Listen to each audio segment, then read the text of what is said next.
Emmanuel రాజు death మిస్టరీలో ఇది 3వ video. ఇక్కడ నిమ్మలూరి భాస్కర్ రావుని అరెస్ట్ చేశారు, ఎలియాస్ మల్లిక్. ఆయన అరెస్ట్ చేసిన తర్వాత ఆయన ఏమయ్యాడు? ఎన్కౌంటర్ చేశారా, జైల్లో పెట్టారా? ఇది మన ముందున్నటువంటి ప్రశ్న.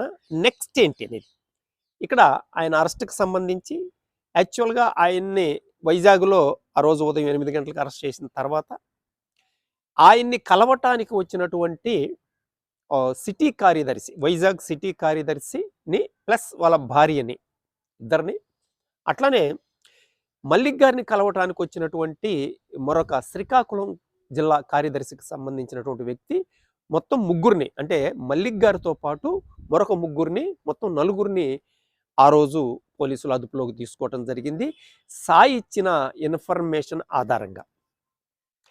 ఇట్లా నలుగురిని అరెస్ట్ చేసి పోలీస్ ఇంట్రాగేషన్ తర్వాత వీళ్ళని విశాఖపట్నం సెంట్రల్ జైలుకి పంపించడం జరిగింది. వీళ్ళు సెంట్రల్ జైలుకి పంపించబడ్డారు. అయితే సెంట్రల్ జైల్లోకి వెళ్ళిన తర్వాత వీళ్ళు ఆ జైలు రూల్ ప్రకారం జైల్లో ఉంటున్నారు. ఉన్న క్రమంలో ఏం జరిగింది, నెక్స్ట్ ఏంటి అని అంటే, ఇక్కడ నిమ్మలూరి భాస్కర్రావు రాష్ట్ర కమిటీ పొలిట్ బ్యూరో సభ్యుడు, ప్రముఖమైన వ్యక్తి. అదే టైంలో పార్టీకి ఒక అవసరం, నిమ్మలూరి భాస్కర్రావు గారితో అవసరం ఏర్పడింది కనుక ఆయన జైల్లో ఉండకూడదు, ఆయన బయటికి తీసుకురావాల్సిన పరిస్థితి పార్టీ ముందుకు వచ్చింది. ఏంటి పార్టీ ముందుకు వచ్చిన సమస్య ఏంటంటే,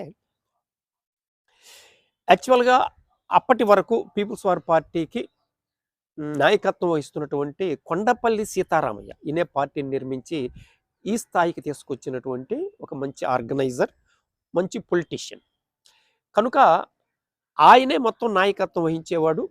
కానీ ఏం జరిగిందనంటే, ఆయన ఆరోగ్యం పూర్తిగా దెబ్బతింది.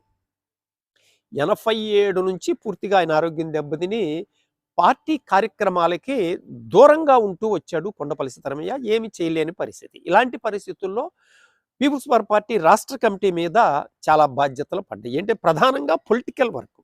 ఈ పొలిటికల్ వర్క్ని చేయటం కోసం పీపుల్స్ వార్ పార్టీ ఏం చేసిందంటే, ఒక టీముని ఏర్పాటు చేసుకుంది పొలిటికల్ వర్క్ కోసం. ఆ టీములో నిమ్మలూరి భాస్కర్రావు మల్లిక్ గారు ప్రముఖమైన వ్యక్తి. అసలు వాళ్ళ ముందున్నటువంటి పొలిటికల్ వర్క్ ఏంటి? ఆ రోజు పీపుల్స్ వార్ పార్టీ ముందున్నటువంటి ఇమీడియట్గా పరిష్కరించుకోవాల్సినటువంటి పొలిటికల్ వర్క్ యాక్చువల్గా సీతారామయ్య చేయాలి. సీతారామయ్య గారు ఆరోగ్యం బాలేని కారణంగా పీపుల్స్ వార్ పార్టీ బాధ్యతను భుజాన వేసుకోవడం జరిగింది. అయితే ఏంటంటే, ఒకటి మూడు పొలిటికల్ వర్క్లు ఆగిపోయినాయి. అంటే పొలిటికల్ రెజల్యూషన్, అంటే పొలిటికల్ వ్యాసాలు రాయాల్సిన అవసరం ఉంది 3 అంశాల మీద. ఏంటి అవి అంటే, ఒకటి, రష్యాలో గోర్బచేవ్ అధికారంలోకి వచ్చిన తర్వాత అక్కడ ఆయన సంస్కరణల పేరుతోటి గ్లాస్నోస్త్ పెరిస్ట్రోయికా అని చెప్పి ఒక సంస్కరణలు తీసుకురావడం జరిగింది. అంటే ఏంటి, వీటిని ఎలా అర్థం చేసుకోవాలి, ఏ నేపథ్యంలో అతను అవి తీసుకురావాల్సి వచ్చింది, ప్రపంచ పరిస్థితులు ఏంటి అనేది వీళ్ళ అవగాహన, వీళ్ళ పొలిటికల్ వ్యాసం రాయాల్సిన అవసరం ఉంది పీపుల్స్ వార్ పార్టీ ముందు. అది ఒక వర్క్ అయితే. రెండోది, అమెరికా రష్యా 2 అగ్రరాజ్యాలుగా ఉండగా వీళ్ళు రాసుకున్న పొలిటికల్ రెజల్యూషన్ ఉంది, రాజకీయ తీర్మానం.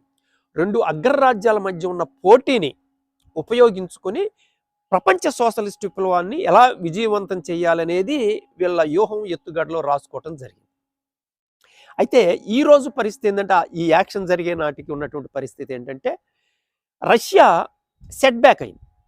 రష్యా అగ్ర రాజ్యంగా కాకుండా అది వెనకబడిపోయి దెబ్బతిని సెట్ బ్యాక్ అయింది. కనుక ఇప్పుడు ఏకధ్రువ ప్రపంచం, అంటే అమెరికా ఒక్కటే ఏకఛత్రాధిపత్యాన్ని వహిస్తుంది, నాయకత్వం వహిస్తుంది ప్రపంచానికి.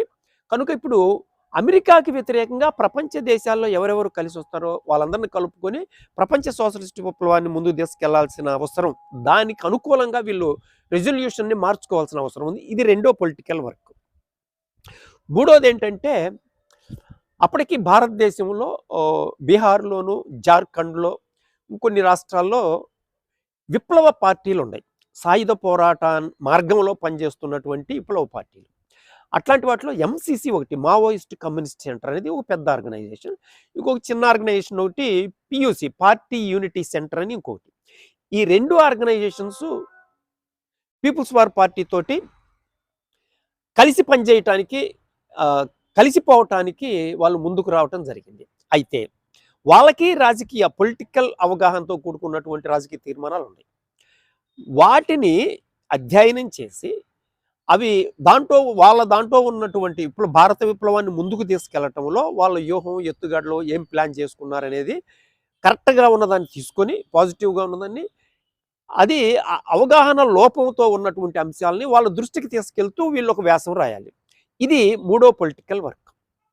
కాబట్టి ఈ 3 రాజకీయాలకు సంబంధించినటువంటి వర్క్ ఒకటి మిగిలిపోయింది. కాబట్టి దీన్ని ముందుకు తీసుకెళ్లాలంటే ఆ టీములో ఉన్నటువంటి ఒక ప్రముఖమైన వ్యక్తి జైల్లో ఉండటం అనేది కరెక్ట్ కాదు. ఆయన్ని బయటికి తెచ్చుకోవాలి. బయటికి తెచ్చుకోవాలంటే కోర్టుకి వెళ్ళి బెయిల్ వేస్తే బెయిల్ ఇస్తారా? ఆ రోజున్న బెయిల్ ఇచ్చే పరిస్థితి లేదు.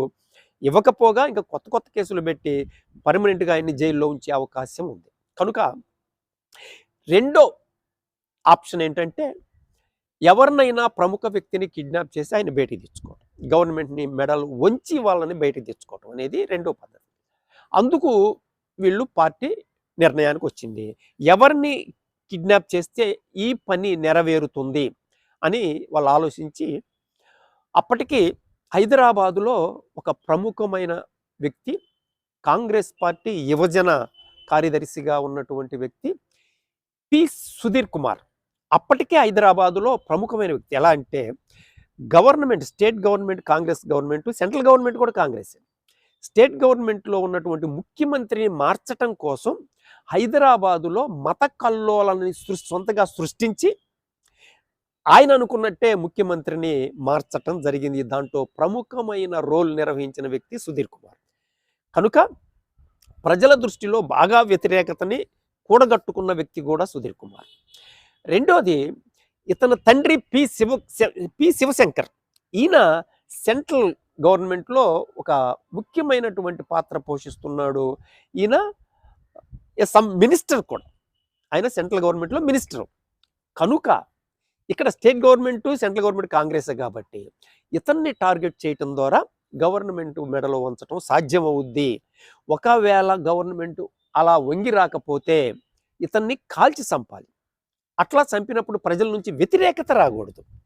వీటన్నిటిని దృష్టిలో పెట్టుకొని ఇతనే కరెక్ట్ పర్సన్ అని చెప్పి పీపుల్స్ వార్ పార్టీ నిర్ణయించటం జరిగింది. అయితే ఇతన్ని కిడ్నాప్ చేయటం ఆషామాషి వ్యవహారం కాదు. ఎందుకు కష్టంతో కూడుకున్న పని అంటే, సుధీర్ కుమార్కి 2 గన్మ్యాన్లు ఉంటారు. ఆ పెద్ద సమస్య కాదు.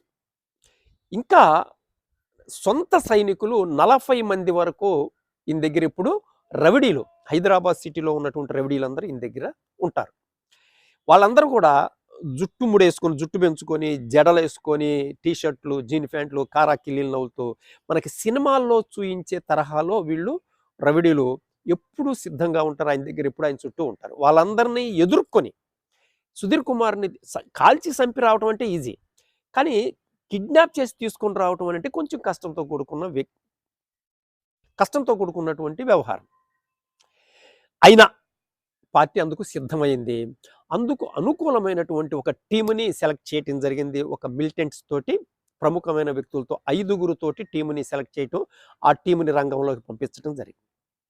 ఆ 5 టీము హైదరాబాద్ సిటీలో సుధీర్ కుమార్ ఉన్నటువంటి ఇంటి దగ్గర రెక్కి నిర్వహించి చూసుకున్నారు.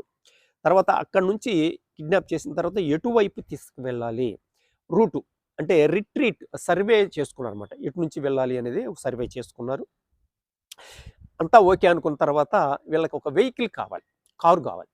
ఈ కారు కోసం మెదక్ జిల్లాలోనే ఒక ప్రముఖ పారిశ్రామికవేత్త భూస్వామి, ఒక బడా భూస్వామికి ఫోన్ చేసి, మాకు కారు కావాలి, మేము తర్వాత మీకు పంపిస్తాం, ఇమీడియట్గా కారు తీసుకొచ్చి పలానా ప్లేస్లో పెట్టి వెళ్ళండి అని ఫోన్ చేయటంతో మరుమాట మాట్లాడకుండా కారు తీసుకొచ్చి అక్కడ పెట్టి తాళాలు కూడా కారులో పెట్టేసి వెళ్ళిపోవటం జరిగింది. ఆ కారుని వీళ్ళు హ్యాండ్ ఓవర్ చేసుకొని ఈ యాక్షన్ కోసం ఉపయోగించడం జరిగింది.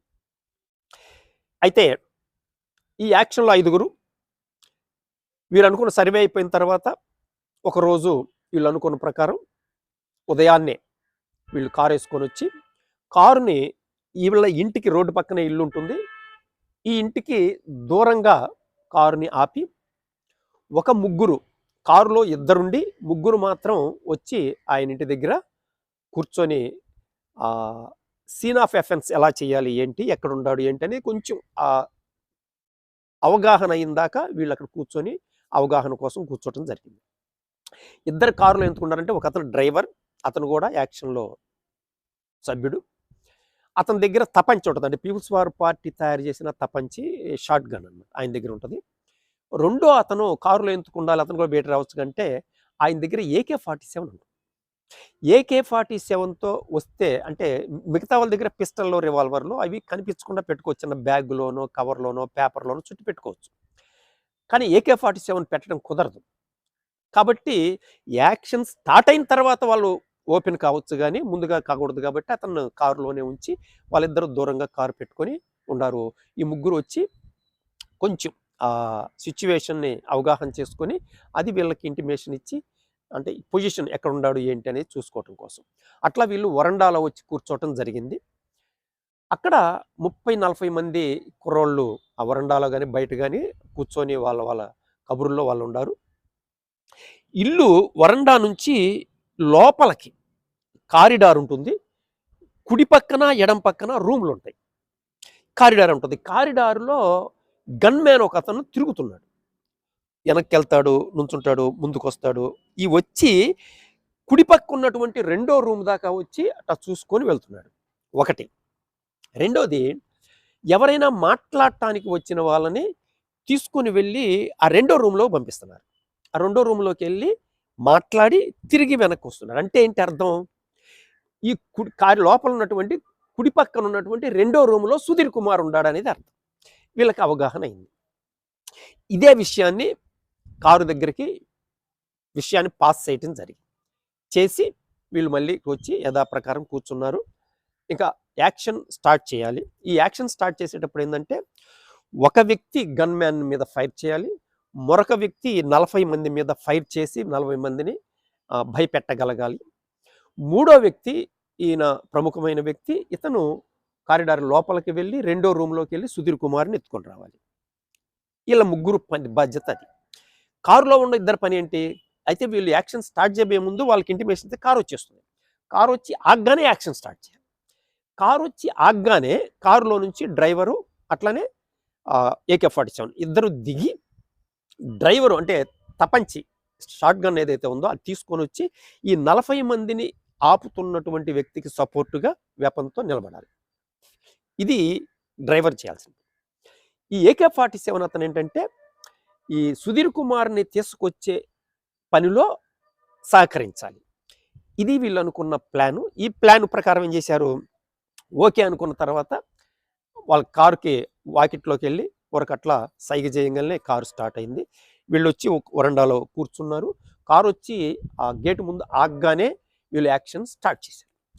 ఫస్ట్ గన్ మ్యాన్ మీద ఫైర్ చేయటం జరిగింది. సెకండ్ పర్సన్ జనం మీదకి ఫైర్ చేయటం జరిగింది. మూడో వ్యక్తి లోపలికి వెళ్ళిపోయి రెండో రూమ్లోకి వెళ్ళడం. దీనికంటే ముందు ఒక వ్యక్తి రావటం జరిగింది సుధీర్ కుమార్ని కలవటం కోసం. ఆయన లోపలికి వెళ్ళి ఉన్నాడు. ఆయన రిటైర్డ్ CI, అతను లోపలికి వెళ్ళి ఉన్నాడు. ఇప్పుడు ఈ మూడో వ్యక్తి లోపలికి వెళ్ళగానే కారులో నుంచి దిగిన AK-47 ఏదైతే ఉందో ఈ తపంచి అతను ఇక్కడికి వచ్చేసాడు. ఈ 40 మంది మీదకి ఎప్పుడైతే ఫైర్ చేశాడో వెంటనే వచ్చేసి ఇతనికి సపోర్టుగా వెపన్ పట్టుకుని నిలబడ్డాడు. ఇక ఇక గన్ మ్యాన్ మీదకి ఫైర్ చేసిన వ్యక్తి కూడా ఈ 40 మందికి వ్యతిరేకంగా వీళ్ళు ముగ్గురు వెపన్స్ తీసి నిలబడ్డారు.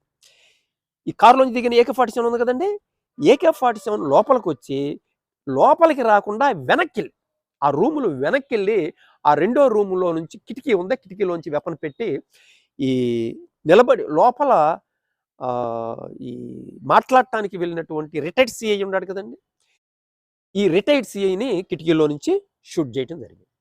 ఎప్పుడైతే ఈయన అట్లా కుర్చీలోంచి లేచి నిలబడ్డాడు, వెపన్ AK-47 తగలగానే బుల్లెట్ ఒకసారి గోడకు గుద్దుకొని అట్లనే ఒక పెద్ద బస్తా పడినట్టు కింద అంతనే జారి పడిపోయాడు, చచ్చిపోయాడు స్పాట్లో.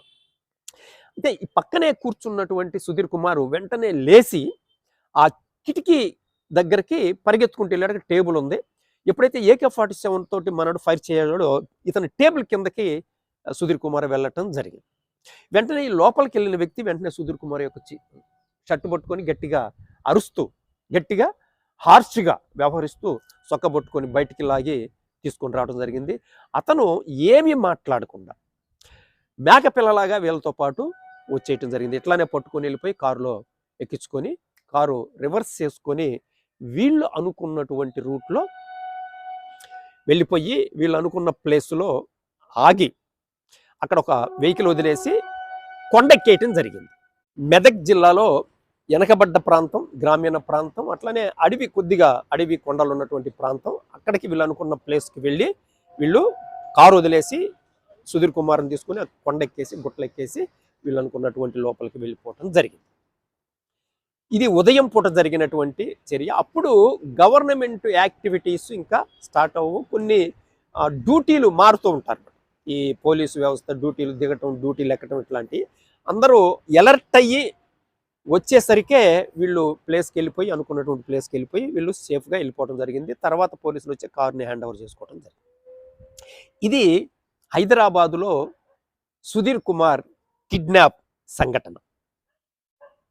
అయితే ఈ కిడ్నాప్ చేసి తీసుకొని వెళ్ళిన తర్వాత వీళ్ళు లెటర్ వదిలి వెళ్ళటం జరిగింది. ఆ లెటర్లో స్పష్టంగా మాకు నిమ్మలూరి భాస్కర్ రావుతో పాటు నలుగురు కదా, నిమ్మలూరి భాస్కర్ రావుతో నలుగురు అరెస్ట్ అయ్యారు. ఆ నలుగురిని వెంటనే 24 గంటల్లో మా పలానా ప్లేస్కి, పర్టికులర్ మెదక్ జిల్లాలో పలానా గ్రామం దగ్గరికి తీసుకొని వచ్చి వదిలిపెట్టి వెళ్ళాలి. వితౌట్ పోలీసు రాకూడదు. ఈ కండిషన్స్లో మీరు చేస్తే సుధీర్ కుమార్ బ్రతికుంటాడు, తిరిగి మీకు హ్యాండ్ ఓవర్ చేస్తాము, లేదంటే 24 అవర్స్ తర్వాత సుధీర్ కుమార్ని కాల్చి పడేస్తామని చెప్పి వీళ్ళు ఒక లెటర్ రాసి పెట్టడం జరిగింది. ఇది జరిగిన వెంటనే ఇది భారతదేశంలోనే ఒక ప్రముఖమైన వార్త అయింది. కీలకమైన వార్త, న్యూస్ అంతా కూడా ఇదే వార్త అయిపోయింది. వెంటనే సెంట్రల్ గవర్నమెంటు స్పందించింది, రాష్ట్ర గవర్నమెంటు స్పందించింది. వెంటనే క్షణాల మీద నిర్ణయాలు జరిగిపోయినాయి.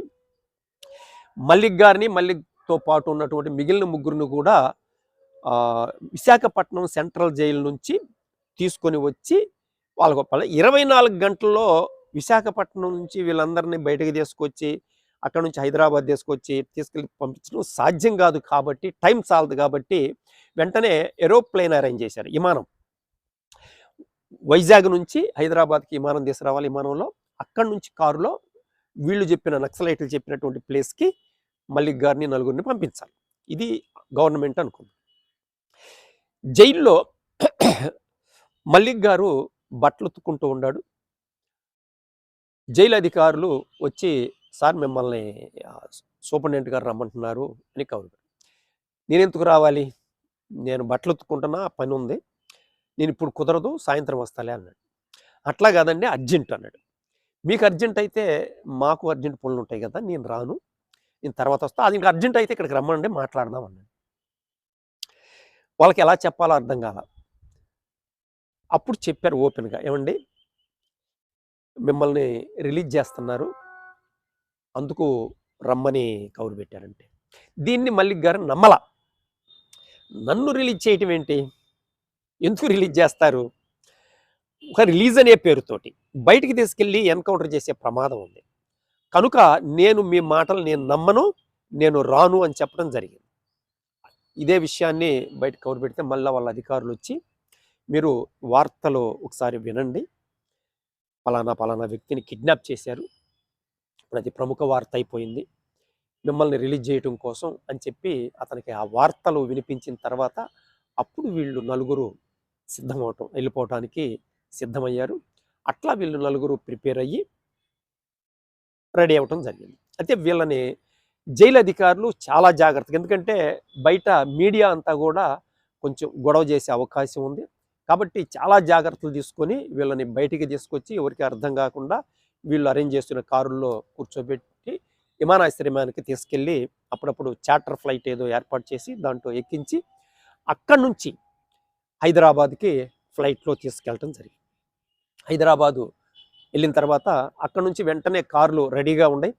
వీళ్ళు దిగ్గగానే వెంటనే కారులో ఎక్కిచ్చేసి వెంటనే ఆ మెదక్ జిల్లాలో వీళ్ళు చెప్పినటువంటి ప్రాంతం ఏదైతే ఉందో ఆ ప్రాంతంలో వాళ్ళని వదిలేసి రమ్మని చెప్పి కారులో పంపించడం జరిగింది. పోలీసులు ఎవరు వెళ్లకుండా ఆ కారులో వెళ్ళి వీళ్ళు చెప్పిన విలేజ్లోకి వెళ్ళి అక్కడ ఎవరు లేరు, ఎవరు పట్టించుకోవట్లేదు, గుడిసెలు ఉన్నాయి, పల్లెటూరు, జనం ఎవరు పొలాలు ఉన్నారు. వీళ్ళు కారు ఎందుకు వచ్చిందో ఏందో జనానికి తెలియదు. వీళ్ళని మల్లిక్ గారిని మల్లిక్తో పాటు ఉన్న ముగ్గురిని అక్కడ నలుగురిని దించేసి కారు వెనక్కి వెళ్ళిపోవటం జరిగింది. వీళ్ళు అక్కడికి వెళ్ళి కూర్చున్న తర్వాత ఒక అరగంట తర్వాత, అంటే వీళ్ళే వచ్చారు, ఇంకెవరు రాలేదు, పోలీసులు ఎవరు లేరు అని చెప్పి చుట్టూ పరిశీలించుకున్న తర్వాత పార్టీ చెప్పినటువంటి కార్యకర్తలు ఎవరైతే ఉన్నారో అక్కడ ఒక యువకుడు ఒక లెటర్ తీసుకొచ్చి మల్లిక్ గారికి ఇవ్వడం జరిగింది. మల్లిక్ గారు ఆ లెటర్ చదువుకొని ఆ యువకుడితో పాటు కలిసి ఈ నలుగురు వెళ్ళిపోవటం జరిగింది. అక్కడ నుంచి మరొక 2 గ్రామాల తర్వాత అక్కడ ఒక వ్యక్తి ఉండటం, ఇవన్నీ చెక్ చేసుకొని మళ్ళీ అక్కడ నుంచి వీళ్ళకి ఇంకో లెటర్ ఇవ్వటంతో ఆ లెటర్ ఇచ్చినటువంటి వ్యక్తితో ప్రయాణం చేయటం జరిగింది. అక్కడి నుంచి లోపల ఉన్నటువంటి దళాన్ని కలవటం జరిగింది. ఇట్లా వీళ్ళు లోపలికి వెళ్ళటం, లోపలికి వెళ్ళిన తర్వాత సుధీర్ కుమార్ని వీరు ఇంకొక రూట్లో నుంచి తీసుకొని వచ్చి వాళ్ళు సేఫ్గా వచ్చిన తర్వాత సుధీర్ కుమార్ని అక్కడ నుంచి తీసుకొని వచ్చి ఒక రోడ్డు మీదకి తీసుకొచ్చి ఒక మండల అధికారి, మండల ప్రెసిడెంట్, ఆ మండల ప్రెసిడెంట్ ఒక అతనికి చెప్పి ఇతను సుధీర్ కుమార్, ఇతన్ని తీసుకెళ్ళి మీరు పోలీస్ స్టేషన్ దగ్గర కానీ ఇక్కడ అధికారుల దగ్గరికి కానీ తీసుకెళ్ళి హ్యాండ్ ఓవర్ చేయండి అని చెప్పి చెప్పి నక్సలైట్లు వెళ్ళిపోవటం జరిగింది. అట్లా సుధీర్ కుమార్ సేఫ్గా మళ్ళీ తిరిగి హైదరాబాద్ చేరటం అనేది జరిగింది. ఇది సుధీర్ కుమార్ కిడ్నాప్. ఎందుకు జరిగింది సుధీర్ కుమార్ కిడ్నాప్? మల్లిక్ గారిని భేటీ తెచ్చుకోవడం. మల్లిక్ గారు ఎందుకు లోపలికి వెళ్ళారు? ఇమానియల్ రాజు ఒక ప్లాన్ పగడ్బందీగా అరెస్ట్ చేసిన కారణంగా దీని ఫలితంగా ఒక ఇన్ఫార్మర్ని ప్రిపేర్ చేసుకోవటం వల్ల ఒక సింపథైజర్ ఇన్ఫార్మర్గా మారి తన ప్రాణాలను కోల్పోవటం జరిగింది. సుధీర్ కుమార్ కిడ్నాప్లో ఒక రిటైర్డ్ సిఐ గారు ప్రాణాలు కోల్పోవటం జరిగింది. విజయవాడలో పుష్ప హోటల్లో ఇమానియల్ రాజు చనిపోవటం జరిగింది. ఈ సీక్వెన్స్ అంతా కూడా ఒక సంఘటనకి మరొక సంఘటనకి మధ్య సంబంధాలు ఉంటాయి. ఒకటి స్టార్ట్ అయిన తర్వాత దాని కనెక్షన్లో అనేకమైన సంఘటనలు దొర్లుకుంటూ జరిగే అవకాశాలు ఉంటాయి. ఫ్రెండ్స్, ఇది పుష్ప హోటల్ నేపథ్యంలో 3వ వీడియో కనుక ఫ్రెండ్స్, ఇంకా మీకు క్రైమ్ స్టోరీలు, ఆంధ్ర రాష్ట్రంలో జరిగినటువంటి ప్రముఖమైన క్రైమ్ స్టోరీలు మీకు అందిస్తూనే ఉంటాను. కనుక ఫ్రెండ్స్, నన్ను ఇలానే ఆదరించండి. Thank you very much.